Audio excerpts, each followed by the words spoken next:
बिस्मिल्लाहिर्रहमानिर्रहीम। अस्सलाम वालेकुम क्लास। मज़मून हमारा उर्दू पहली जमात, सबक नंबर 7। उन्वान है इसका सवेरे उठना। इसका कल हमने सवाल नंबर 1 किया था और आज हम नोट से इसका सवाल नंबर 2 करेंगे। सवाल नंबर 2 है, सुबह सवेरे उठने से दिन कैसे गुज़रता है।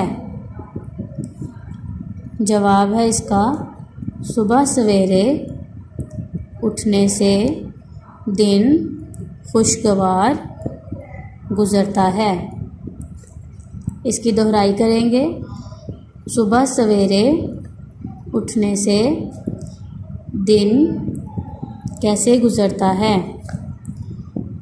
जवाब, सुबह सवेरे उठने से दिन खुशगवार गुज़रता है। आज आपका सवाल नंबर 2 ज़ुबानी याद करेंगे आप।